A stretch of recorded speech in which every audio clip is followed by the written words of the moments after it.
Tailandia, un resort de lujo y un montón de personas más rotas que un jarrón en una mudanza.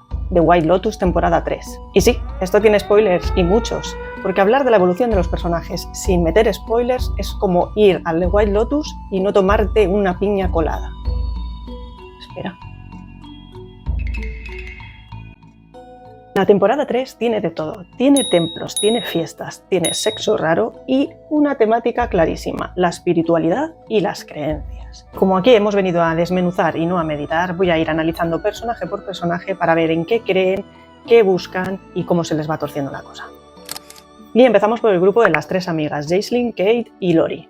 Un grupo de mujeres de 40 años que se conocen de toda la vida y van a pasar un tiempo en el resort para desconectar y rememorar viejos tiempos. Quien pone la pasta para el viaje y sirve de conexión para las tres es Jaislyn, una famosa actriz con una crisis existencial de manual, quien a pesar de su fama y su dinero no tiene muchas relaciones sociales e incluso su relación de pareja parece flaquear. Su modo de llenar ese vacío existencial es utilizar su físico para sentirse valorada. Algo paradójico porque esa búsqueda de valoración externa a través de su físico y de su fama no le llevan nada más que a una decepción, ya que no la encuentra ni en su círculo más cercano de amigas. En el centro de este trío tenemos a Kate, la amiga complaciente que quiere evitar el conflicto a toda costa. La evitación del conflicto lo que le lleva es a un conflicto mayor, ya que intenta complacer a las dos partes por separado y eso les lleva a un confrontamiento en más de una ocasión. Del otro lado del triángulo tenemos el personaje de Lori, una mujer que, como ella misma confiesa en el monólogo final, intentó encontrar el significado de su vida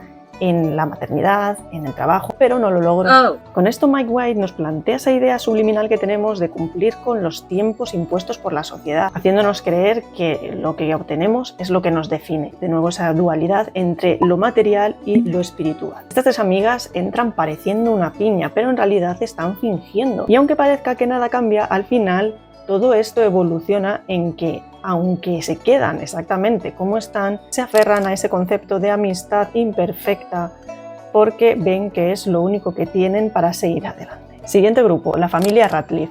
La familia viaja al completo a Tailandia y darle tiempo a Piper a realizar su tesis sobre el budismo. Empezamos precisamente analizando a Piper. Piper significa flautista. Ella actúa como el flautista de Hamelin atrayendo a las ratas, en este caso a los Ratliff. Guía a toda su familia a la perdición. Quiere desligarse de sus orígenes privilegiados y adoptar la religión budista. En la religión budista las posesiones materiales son un apego de naturaleza efímera que no conducen a una satisfacción duradera. Por eso decide quedarse en el templo budista. Al final, sorpresa para todos, no es capaz.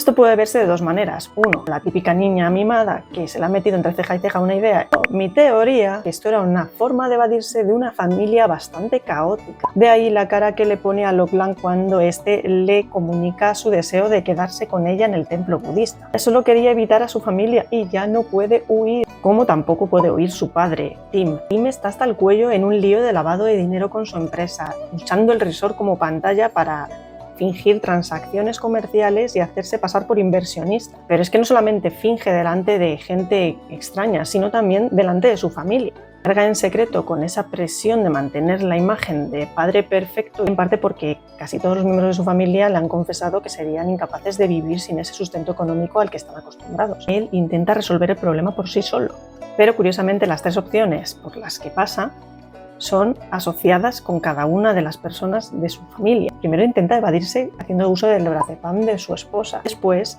decide acudir al templo budista. Por último, intenta usar el batido de proteínas de Saxon para acabar con la vida de toda su familia. Experimenta una catarsis mística a través de su hijo Lachlan, que es el único que le ha dicho que es capaz de vivir sin todos esos lujos. Matando esa idea de hombre inquebrantable y abrazando esa nueva vida, pasamos al personaje de Victoria, la esposa. Ese personaje que no se deshace de los prejuicios, sino que los refuerza. Ella no solamente tiene un sistema de creencias, tiene dos. Dios, al que le pide continuamente el fracaso de Piper en el templo budista, y el lorazepam. Una buena madre tradicional que conoce a sus hijos, al final destapa que Piper no será capaz de permanecer ni una sola noche en el templo budista, de manera que refuerza esos prejuicios que tenía desde el principio. ¿Casual que se llame Victoria? Vamos con Saxon, ese niño pijo que empieza como un típico gym bro.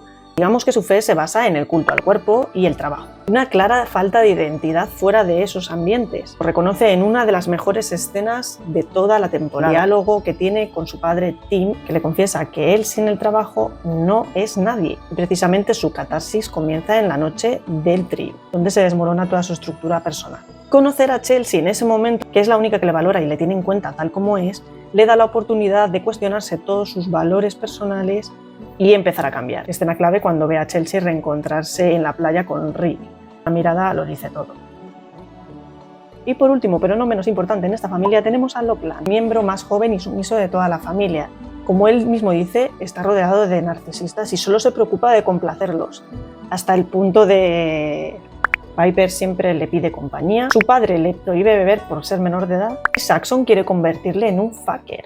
Y curiosamente, cuando él toma sus propias decisiones es cuando más la caga. Quedarse en el templo espanta a Piper. Al drogarse en la fiesta de la luna llena termina pasando lo que termina pasando con su hermano, haciéndose por fin ese batido de proteínas. Así la palma. ¿Debe tomar sus propias decisiones y cagarla? ¿O debe seguir el consejo de su familia? Y no quiero dejar pasar esa escena icónica al principio de la serie con los tres chavales sentados. See no evil, hear no evil, speak no evil.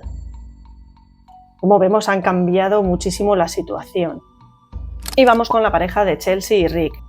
Rick es un tío que ha pasado la vida marcado por el abandono de su padre. Busca venganza porque cree que es la única forma de cerrar esa etapa, lo cual choca con la visión de Chelsea, que le anima a aceptar lo que pasó, a continuar y a centrarse en el presente y sus dones. Rick y Chelsea se presentan como el yin y el yang. Ella dice que se ve como la esperanza y ve a Rick como el dolor y una de las dos fuerzas ha de ganar. Al final la ira y la venganza le acaban cegando y no solamente acaba con la vida de su padre, sino con la vida de su único amor. Y en la otra vertiente tenemos a Chelsea, uno de los personajes más puros, al que no nos tomamos muy en serio desde el principio, ya que se presenta como alguien muy místico, basando su fe en la astrología. Y de hecho, basándose en todas estas creencias, ella es un poco la que predice lo que va a suceder. Las desgracias vienen de tres en tres, no solamente anteponiéndose a que va a morir de manera trágica después del robo y después de la picadura de serpiente. Es verdad que esta regla de las tres se cumple en muchos aspectos de la serie. Los tres Russo, los tres hijos Radcliffe, el trío que se montan los dos hermanos Radcliffe, las tres personas negociando con el dinero de Tanya, tres personas muertas. ¿Casualidad? ¿O debemos empezar a creer en el horóscopo? Basándose todo ello en ese concepto de amor fati. Ver todo lo que nos sucede en la vida, incluso la pérdida y el dolor, como algo bueno y necesario. Lo que Nietzsche describió como el eterno retorno. La idea de que todo se repite infinitamente. Cosa que vemos en la resolución de las tres amigas, pero también en el caso de Belinda con el dinero de Tanya. Y precisamente vamos a hablar de Belinda y Sion.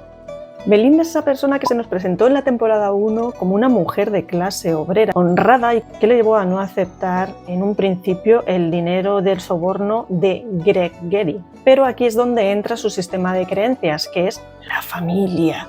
Cuando aparece su hijo Sion, se deja llevar por su opinión, no solamente coger ese dinero, sino negociar aún más, que rescata esa crítica que hacía Mike White desde el principio al poder y al dinero. Acaba haciéndole al pobre Pornchey lo mismo que Tanya le hizo a ella. ¿Creemos en el karma? Y por último tocamos la pareja de Mook y Gaitok.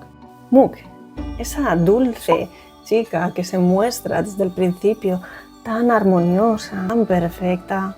De hecho, puede ser el personaje más engañoso de toda la temporada. Ella solamente quería convertir a Gaitok en su macho alfa y lo corrompe de la manera más vil, metiéndole en la rueda de un sistema del que había huido siempre. Creo que es el personaje al que más he odiado esta temporada. Y luego tenemos a Gaitok, prudente, cauto, alguien con unas convicciones tan fuertes que persiste aunque otros personajes intentan moldearlo a su antojo. Al final acaba cayendo. Es que en esa escena final no solamente se carga todos sus valores de un plumazo, sino que encima lo hace por la razón más patética, la presión que ejerce el personaje de Mook sobre él y la que ejerce la dueña del resort, que le ordena disparar a Rick. Lo hace de una manera realmente vil y asquerosa, porque ni siquiera supone una amenaza. Lo hace por la espalda cuando Rick está intentando huir.